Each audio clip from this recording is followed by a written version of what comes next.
Hi guys, so today I'm talking about HIIT, High Intensity Interval Training Explained by James Driver. This book was highly recommended on Reddit, actually. That's where I came to find out about this book. Recently I've got an interest in HIIT, how it works, what it's all about. It's recently come into mainstream exercise and workout regimes due to its qualities and its short time intervals in which you need to implement it. In this book, James Driver goes into depth about the difference between HIIT training and long distance training. So that is HIIT. So to begin with, HIIT is going as hard and as fast as you can for short periods of time with regular intervals in between. This is due to your heart rate being at an all-out max and you can't sustain it for very long, so you try and go for as long as you can within maybe 30 seconds to a minute basis. Then you take 30 seconds to 2 minutes rest in between each slot, and you do that repetitively for 2 to 30 minutes really. You could maybe do an hour if you want, but you'd probably be dying by that point. Compared to conventional training, which is just whether you're running or cycling and you just maintain a consistent pace, maybe it's your threshold pace at 80% of your effort, or most likely with most people 65%, and you just keep going and going and going repetitively. In James Driver's book, he talks about how HIIT and longer distance training, how they compare for your general weight loss and fitness goals.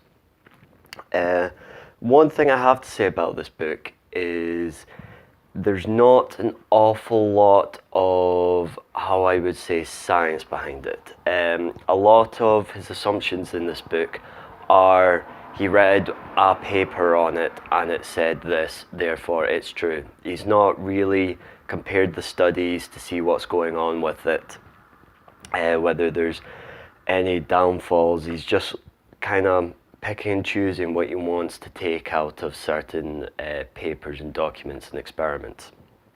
That's my only thing. He's obviously very biased towards HIIT, and a lot of his language really comes across in that way. Admittedly, he doesn't say that the longer distance training is bad. He still goes on about the benefits in it, and a lot of the research he did look at does mention the benefits that you would get from doing longer distance. But what he's talking about is how much more improvement in a quicker and shorter span HIIT training is making over long distance. So for instance, main one, obviously people want to do it for, is weight loss. He found that people doing 20 to 30 minutes of HIIT 2 to 3 times a week lost far more weight. I think it was a lot of the test people lost about 20% of their goal within a month, as opposed to 10 to 15% doing the longer training. And the longer training was taking an extra 20 minutes a day.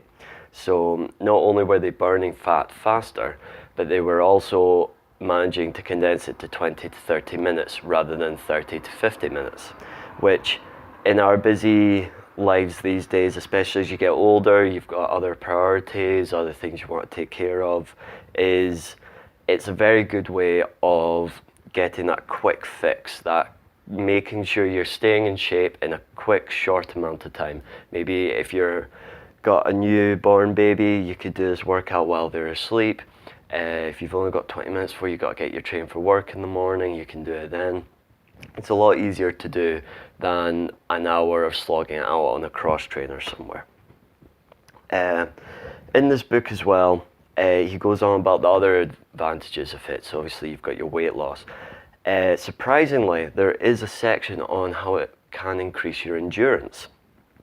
So they found that although you're doing these short spikes, because you get used to your heart rate being at a higher pace over time, is that when it comes to endurance races, where again your heart rate will slowly rise and slowly increase and then maintain a pace. But if you look at any, say, triathlete, long distance runner, by the end of it, they're absolutely gasping for air. And this is the heart still, just by the end of it, they're still going 100% just to get to that finish line. In this, it explains how, because you get used to your heart rate being at that threshold pace, so you're, let's say, 90 to 95% mark, even your 100% mark really, is that you're used to it. Your heart is strong, eventually strengthens, so it gets used to that pace, so you're not lying on the floor dying just because you've hit that threshold. You can actually keep moving at that point.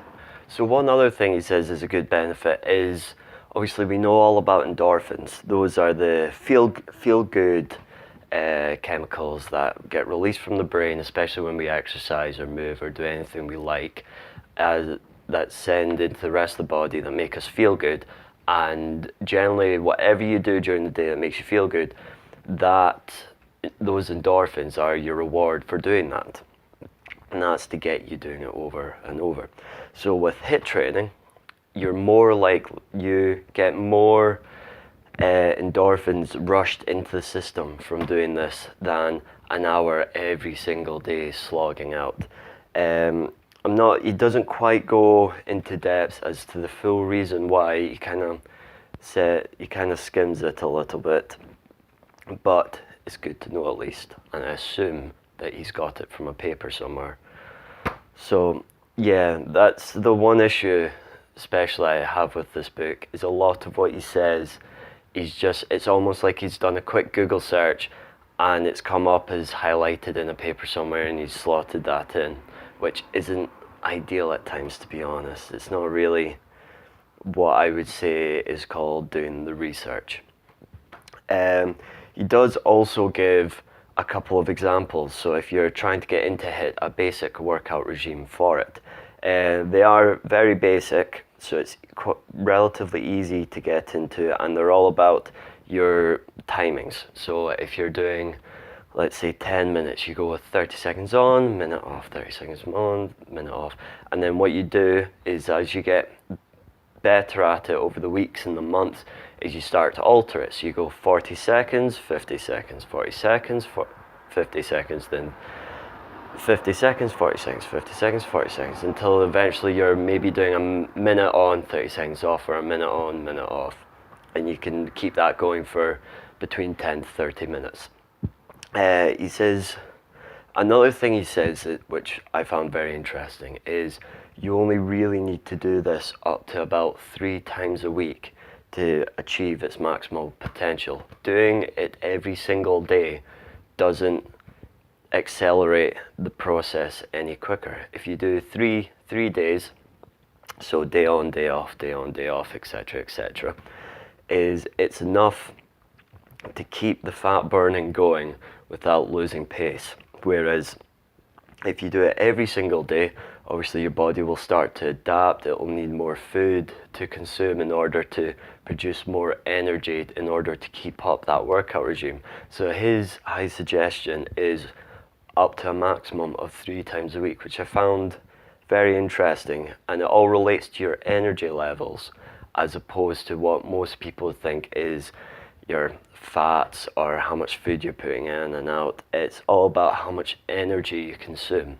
So if you're going at a higher pace, your anaerobic threshold, you're more likely, you burn more energy a lot quicker than if you're going at an aerobic pace.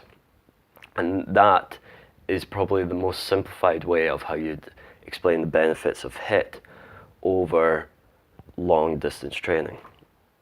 But I would definitely recommend picking this up if you want to just feel your toes, put your toes in the water to see what HIIT's all about. I wouldn't say it's a bad book at all. I think it's great, especially if you just want to kind of skim and get a general idea of what's going on. To take your learning further, I would suggest either actually looking at the papers that he's referenced in his book, or go and do your own research.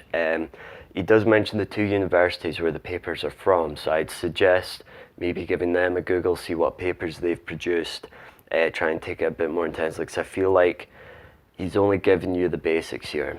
You do need to go a bit further with your knowledge and your learning if you're wanting to take it to the next level. This is more about probably people who have never done it before and just want to give it a start. So it's like that person who kind of wants to go to the gym, so bought a gym membership and rocked up, had a look around and went, oh, this is the gym.